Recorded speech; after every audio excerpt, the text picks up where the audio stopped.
It is time for episode number 76 of Get Real with Rajiv. And in this episode, I have a special guest with me, and I'm going to be answering questions around, is it okay to go solo or should you start a business in a partnership?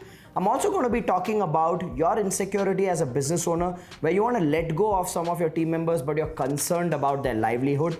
I'm also going to be answering a question around, what do you do when there are too many arguments that are happening within your team, especially with your business partners? And finally, I'm going to be answering the question around, what do you do when you have limited operational capacity? Should you market and sell aggressively, or should you be passive? If you'd like to find answers to these 4 questions and meet this special guest, then I look forward to seeing you in episode number 76 of Get Real with Rajiv.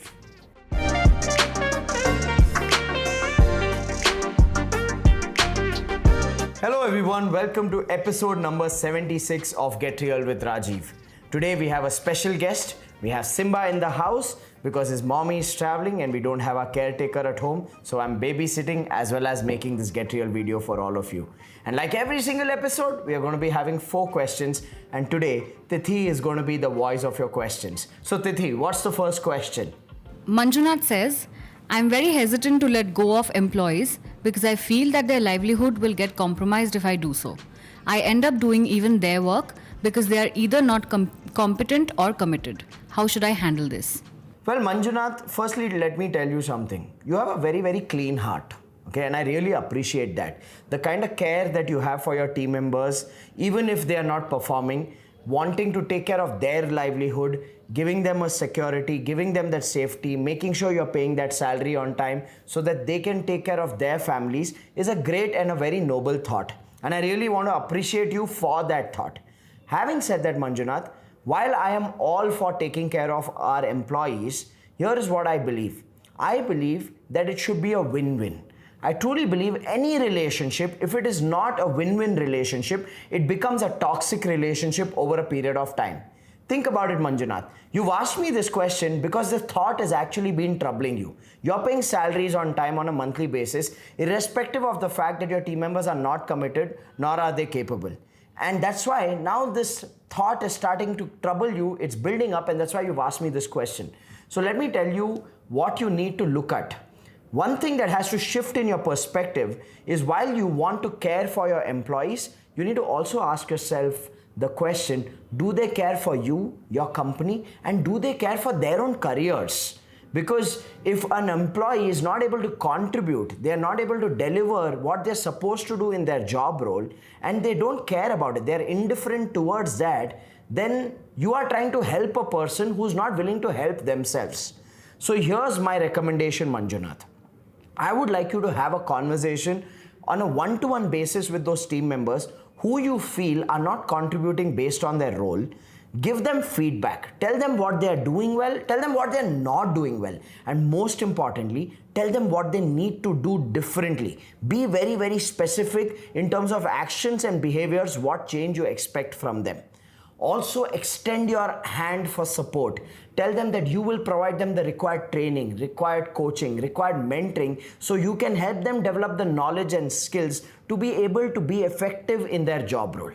Now, when you give such feedback and you extend your hand of support by giving them training, coaching, and mentoring, one of the things you need to look out for is, are they reciprocating?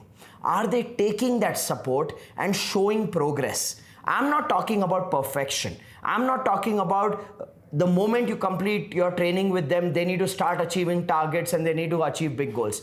I am talking about progress. Are they showing step-by-step improvement? As long as they are showing step-by-step improvement, that is reciprocation. And then you can be assured that these are the right kind of people with the right intention, who want to learn, who want to grow, who want to contribute. But irrespective of the conversation you have, where you genuinely put out your concern, you give them feedback, you give them the required training and coaching. If you are seeing team members are not reciprocating, Manjunath, then you know that these are people who don't care about themselves. And let me tell you, Manjunath, you're doing more injustice to them by just giving them a free salary than anything else. probably letting them go will create that sense of responsibility and awakening within them to be responsible enough and take ownership. Otherwise, you're just spoiling them by giving them free salaries, and they are becoming that breed of citizens in the country who want free stuff for doing nothing. I'm sure you don't want that to happen. So Manjunath, the base is win-win. You have to win, they have to win. It has to be a relationship of fair exchange. And if it is not, then it is your weakness and your insecurity as a leader that is making you just go with the flow and pay them without doing what's right for everyone. I hope this gives you a fair perspective, Manjunath, and I look forward to hearing from you as to how those conversations went. With that, let's go to the second question for the week. So, Tithi, what's the second question for the week? We have a question from Shiva, who says, a bunch of friends and I have started a tech company right out of college. The app is shaping up well, but we as friends find ourselves quarreling a lot. This frustrates us and end up delaying the work on the app. Well, Shiva, here's what you need to understand, that when it comes to building a business, conflict is seen as a taboo, but that's not true. Conflict is not bad. The question is, what is the type of conflict you and your business partners are having? Is it conflict on ideas, where each one of you are quarreling with each other on pushing your ideas forward to improve the app? Or is it conflict on personalities, where you're blaming each other, you are assassinating each other's character, you're making personal attacks on each other? You need to firstly check with yourself, what is the nature of conflict? And if it is conflict on ideas, then please be happy, my friend. Don't judge that conflict. Don't let that judgment lower your energy and make you feel like, why are we quarreling? Are we meant to be business partners? Let me tell you something. The sign of healthy teams that come up with great ideas is a lot of ideological conflict. And that conflict is so passionate that a third person watching you quarrel from outside may think that you hate each other. But you know that that conflict is so enriching that the quality of ideas it produces, it takes your game to the next level. And once that meeting is over, all of you walk out again out of that meeting like friends, like nothing happened. So there should not be any emotional residue there. But if there is emotional residue, then here's what I want to recommend to you and your team, and make sure you watch this video with your team. What I often suggest to entrepreneurs and business partners is to communicate using what I call the 4D communication framework. Let me tell you what is the 4D communication framework. The first D in the 4Ds is to discuss. A lot of people, they don't express themselves. They don't put their ideas out thinking that, hey, if I express myself, it should not create a conflict. People who communicate from that paradigm of I should not express myself because it will lead up in a conflict actually end up developing more internal poison and opinions about other people. Remember this. It is important for every person to express. It is important for every situation to be discussed and communicated where everybody shares their perspective. So the first D of communication in teams and between business partners is discuss. The second one is debate. Look, you know what is the most dangerous thing that can happen in any business? The most dangerous thing that can happen in any business or any team is that everybody agrees to the idea without challenging it. That's the worst thing that can happen. So you need to debate. When you are discussing an issue or an idea, people need to put their points of view forward passionately and sell their idea to other people. They need to sell the pros of their idea and point out the gaps and the cons of some other people's ideas. So only then do we have an enriching creation exercise within the business. So debate on ideas is very, very important. Remember this, it cannot be debate on personalities, it cannot be a personal attack. It's debate on ideas, which means I don't like your idea. I'm not saying I don't like you. That awareness and maturity is something that very few people can bring to the table. And the ones who can, they build businesses effortlessly. The ones who can't, they build cultures which are filled with poison, which are filled with jealousy, insecurity, blame, largely most corporate organizations. But yeah, I'm just getting back to the point. Make sure that there is healthy debate within your teams, because ideas need to be challenged and the best ideas need to be brought out. Now, once the debate is done, then the third D is to decide. Another big mistake a lot of people make is that they discuss an issue, they debate on it, but they don't make a decision. They just exit the meeting saying, okay, I think let's sleep over it. And they never come back to it. They never wake up to that conversation again. Businesses that don't make decisions are businesses that keep floating in the limbo. So the natural progression of your discussion has to be, after we are done debating, now it's time to decide. And how do you decide? You take a vote. You take a vote, and if it is two of you, then you give a veto to the person who's going to be implementing and executing the idea. But if it is a team of people, then you take a vote, and everybody votes not based on who gave the idea. They vote based on which idea is better.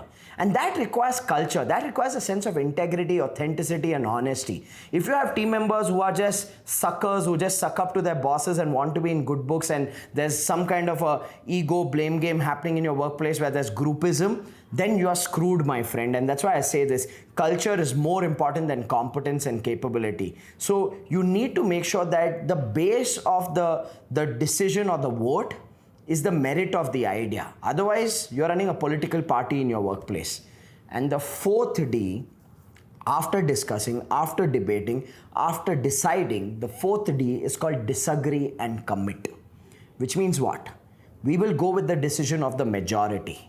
But the minority who lost the vote, what will they do? They won't behave like politicians who sit in the opposition and oppose for the sake of being an opposition. They will actually disagree to the idea. They say, hey, I disagree to the idea, but I commit to the decision. I commit that as a team, we've arrived at this decision, and I'm going to go out there and play fully to make this decision happen. So they're not going out there and putting effort on the idea with the mindset that says, oh, my idea was not taken, I know this won't work. The last thing you want is people on your team who walk out of a meeting nodding their head and saying yes to everything, but outside going out there and gossiping about goals or gossiping about those decisions. Such people are spineless idiots, and they don't deserve to be in any workplace. And most workplaces are filled with such people. So that's why it's a process of building a culture. It's a process of building a culture. I'll tell you something, that one of the things that you need to uphold at your workplace is the standards of your culture. What you tolerate and say, yeah, it's okay, it's normal for people to behave like this, it's normal for team members to commit and say yes, but later gossip about it. No. Whatever you accept becomes normal. But the day you start killing that behavior, you elevate the culture. You elevate the standards of people of who they need to be at the workplace. And that's the kind of leader you need to be. And when you are that person, you automatically create that environment. So I hope, Shiva, this helps you design that culture, put out this communication framework to your team, and enjoy the conflict. That's all I can say. With that, let's go to the third question for the week. So Tithi, what's the third question? Karthik says, as a manufacturing unit, I have a very limited operational capacity, and hence I end up not marketing. However, when I don't do that, I end up not having enough work for the entire month. How do I manage this? Karthik, my friend, stop worrying about a problem you don't have. You're worrying about a problem that is not real. Okay, please understand this. Not marketing because you have the fear that if I will market, what if we get projects and then we are not able to deliver, is insane. Because of that fear, you are creating a bigger problem for yourself, which is unutilized manufacturing capacity, which is wastage of money and resources. Go out there, market and sell first. Market and sell first. And even if you get more business than you can handle, that's a good problem to have. I will choose that problem any day above the problem of not having business at all or having underutilized infrastructure at my workplace. So stop worrying about a problem that you don't have. Go out there, market and sell.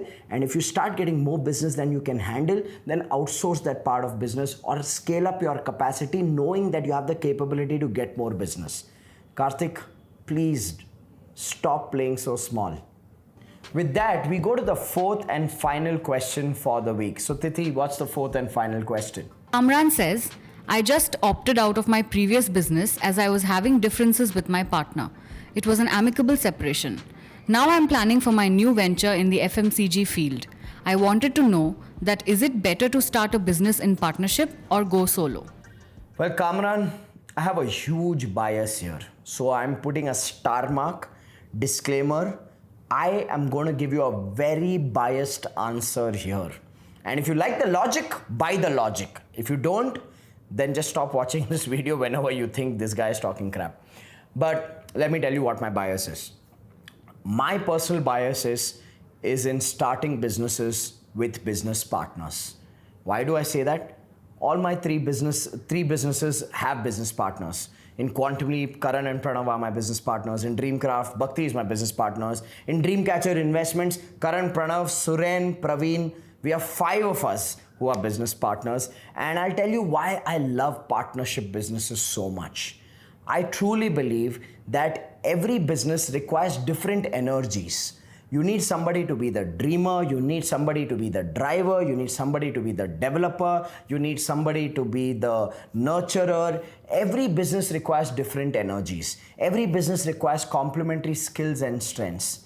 Unless and until you are Purushottam Purush, unless and until you are Lord Rama, unless and until you are God's gift to mankind who has all the capabilities, you will always fall short of certain critical capabilities at the top. Now, am I saying that being a solo founder, you cannot build a successful business? No, I am not saying that for sure. But what I believe is when you have partners whose value systems align, but the skill set don't, and the skill set are very complementary, that is like a perfect partnership.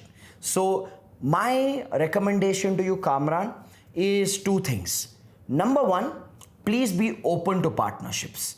Just because you've had a breakup, and I'm glad it was an amicable one, does not mean you don't open yourself to another relationship. This is a message to a lot of you, okay? And at the same time, just because you've had a breakup and now you are looking for a partner, don't go searching actively with your business card in these tech startup events or networking events saying, I'm looking for a business partner, I'm looking for a business partner. No. Partnerships are not created by looking for them. Partnerships happen very naturally. When you start meeting people, you don't throw out the offer first. Partnerships could come from your existing team members. Some of them could earn their way up by contributing enough to the business where they deserve that equity. So it could come from your existing team members. Partnerships could happen with your suppliers or other solo entrepreneurs who have complementary capabilities and they contribute to your product or service in a manner where both your capabilities coming together creates the magic. So sometimes you start working with a person who also is a solo entrepreneur and you outsource some work to their business, or you get some work outsourced to your business from another solo entrepreneur, and you start building that trust, you start understanding each other, you start seeing your wavelengths are matching. Partnerships happen like that. Partnerships don't happen when you go to a startup event and you hold a placard saying looking for a co-founder. Because if you do that, you'll get all the fukatiyas who are doing nothing with their life coming to you because they are just looking for an opportunity. So make sure that you stay open and yet you don't rush into it yet. Okay, yet you don't rush into it. So I hope that makes sense, Kamran. Find the perfect partner who does not think like you, has different capabilities, but the value systems is the same. So with that, we come to the end of this episode number 76 of Get Real with Rajiv. I hope you found value in these answers. I hope you enjoyed watching Simba's back. He's not willing to show his face to all of you today. He's a little cranky. And I look forward to seeing you in the next episode. In the meanwhile, if you have questions, drop them in the comment section below.